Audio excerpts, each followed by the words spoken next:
In just a few weeks, it'll be 45 years since a report out of the Great Smoky Mountains grew into one of the biggest stories we've ever covered at WBIR.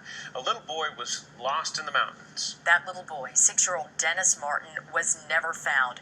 His disappearance remains a mystery. Reporter Jim Matheny takes an in-depth look at the lasting lessons from that summer of 1969 when thousands of people desperately searched for whatever happened to Dennis Martin. I see things that the majority of people don't see at all. If you want to track someone down, There's a track right there, retired park ranger Dwight McCarter is the man you want hot on their trail. and it looked like he's right-legged and a pretty good stride. Sends a flag to you there. This nationally renowned man tracker has found fugitives, Here it is right here. missing aircraft, and small children in the Smokies. Enough tales to fill a book, which he did. And that little boy got lost just off to the right of that there. But in a career that's a chronicle of success, the chapter that still stands out is a story with a beginning, a middle, but no end, even after 45 years. Dennis Martin, on June 14, 69, disappeared off the face of the earth, never to be found.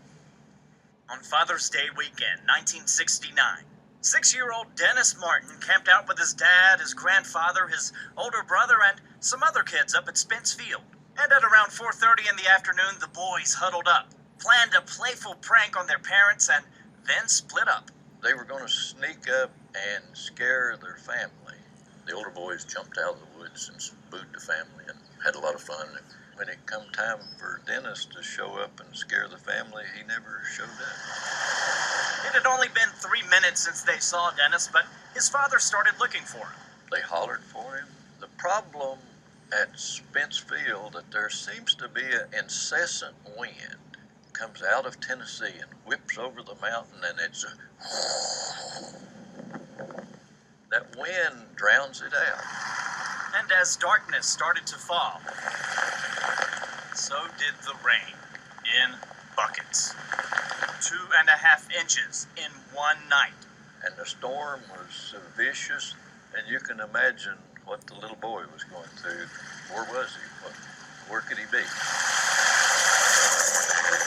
The next day, crews started searching the trails and the swollen creeks. Special forces were in the area doing exercises, so Green Berets with experience fighting in the jungles of Vietnam were suddenly on hand to help search the rugged forest. The search area has expanded as the days stretch into a full week since the youngster was reported missing. But the rain kept coming. Another 3 inches, more flash floods, all washing away any clues and making roads way too muddy to travel. Crowds and crowds of people showed up to help, eventually growing to 1,400 people at one time, scouring the Smokies for any sign of Dennis. But any clues not washed away by the rain were now drowning in the flood of good-hearted people. If you got 1,400 people, they've stomped on everything. It just don't work. At that point, the search dogs cannot sniff out any clues trampled by 1,000 people, so the search dragged on. Was Dennis attacked by an animal, washed downstream, kidnapped? Infinite theories and leads, none of them leading to Dennis. And with the Great Smoky Mountains being the most visited national park in the entire country, you would think if Dennis Martin died here, someone would come across something, be it remains or a piece of clothing over the course of 45 years. But actually, with each passing season, Mother Nature buries the secrets of the national park deeper and deeper. For every year, the forest layers up 1/2 to 1 inch of debris. So this is 45 years, 45 inches underneath the earth. All the notes on the Dennis Martin search.